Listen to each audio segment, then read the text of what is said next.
When a family moves into their new home, they're plunged into a nightmare as malevolent demons fixate on their youngest daughter, Maddie. As the demons grow stronger, only a team of paranormal experts can help the family survive the house of horrors and save their daughter. Our story starts with the Bowen family on their way to look at a new house for sale. As they drive, Eric, the father, and his wife Amy joke with their 3 children, Kendra, Griffin, and Madison. When they arrive at the house, the whole family is excited, except for Griffin, who notices a sinister-looking tree in the front yard. While the parents get a tour from the real estate agent, the children explore on their own. From the moment they arrive, the house feels unsettling, particularly to Griffin, who is a bundle of nerves. As he explores, Griffin stumbles upon his younger sister, Maddie. Maddie playfully shows him a trick. When she touches the closet handle, her hair stands on end as if charged by static electricity. Griffin mimics her, and for a moment, the 2 siblings share a lighthearted laugh, unaware of the dark forces that lurk beyond the closet door. Griffin's unease only deepens when he's assigned a room in the attic, which immediately feels wrong to him. Unable to sleep, he notices a hidden door in the wall that leads to a small, eerie closet. Inside, he finds a red ball attached to a string. When he tugs on it, a cascade of toys fall, revealing a creepy-faced clown doll, which starts giggling. Panicking, he rushes to get his father, who comes up to check it out. The father and son bond over the bizarre discovery, until suddenly, a squirrel leaps out of the darkness, sending them both scrambling. The whole family rushes to see what happened, but father makes a joke of it. Griffin decides to sleep with his parents that night. While the family sleeps, the home's electronic devices begin to malfunction, turning on and off by themselves. Griffin, restless and anxious, slowly creeps downstairs, only to find Maddie standing in front of the TV, staring blankly at the static. As he gets closer, he can hear her whispering to it, saying, "I'm not afraid." Griffin asks her what's going on, and she says, "They're coming." She puts her hand to the screen, and another hand reaches out from the other side of the screen, touching hers. More hands fill the screen. Griffin shouts to get away and unplugs the TV, but it stays on. The lights flicker and the house alarm starts to go off. Their parents rush downstairs and ask what's going on. Maddie says, "They're here." The next day at breakfast, the strange events continue. Maddie's cereal spoon is mysteriously bent. Kendra's phone has shorted out, and she blames Griffin, suspecting that he's somehow responsible. Later, while gardening with his mom, Griffin finds a bone buried in the yard.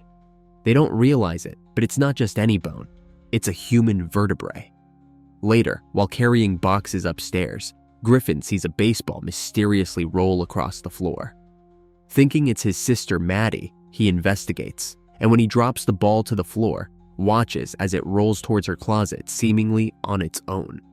In a panic, he turns to run away, only to find the doorway blocked by an intricate design of stacked comic books.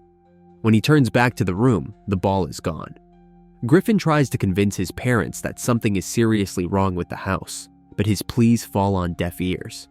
That night, Eric and Amy head out for dinner with friends, leaving Kendra in charge. During their meal, their friends reveal an unsettling piece of local history. The Bowen family's new home was built on an old burial ground. Back at the house, the supernatural disturbances intensify. Kendra's new phone emits a strange growling sound, causing her to investigate. Meanwhile, a fierce thunderstorm rages outside, and the large tree looming over the house slams its branches against Griffin's window.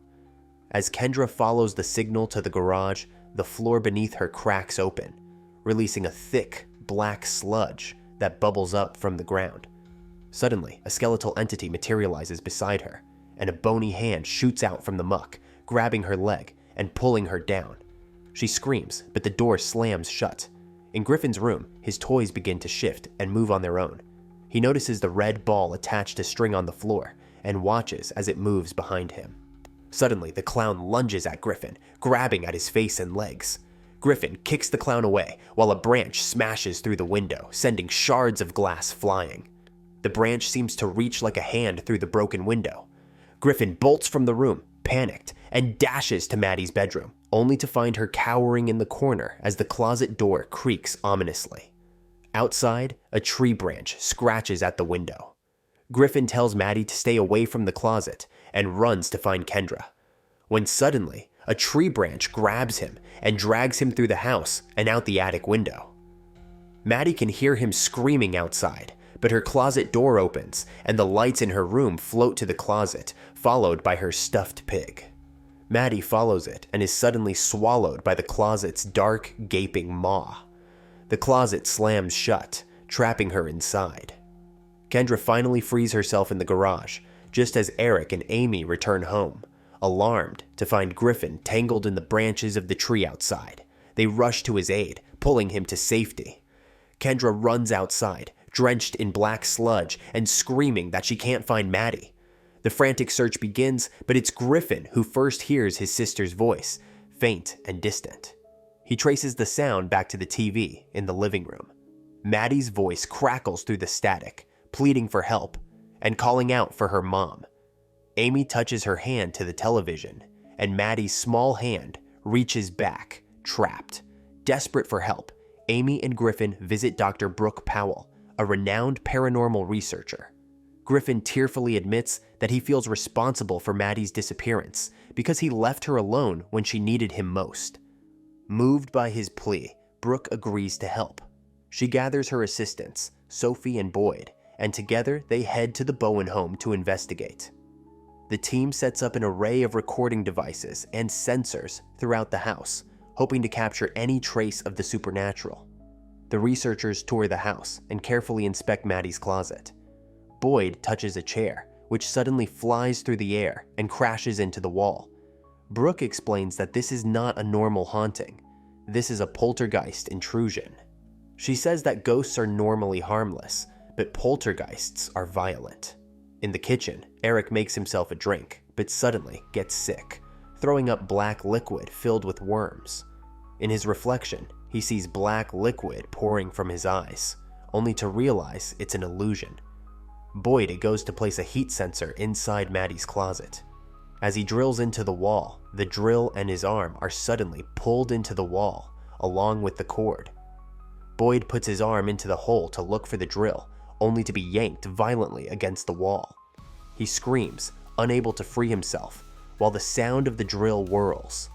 The drill pokes through the wall, menacingly getting closer and closer to Boyd's face. Just when it seems he's about to be seriously injured, the force releases him, leaving no visible damage to his body or to the wall. The team believes that Maddie may be stuck in a spiritual or astral plane.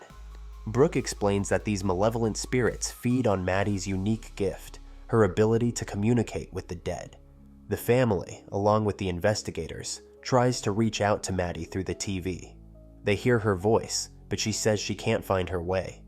Then the poltergeists become aggressive, smashing lights and the television, and Maddie seems to run away.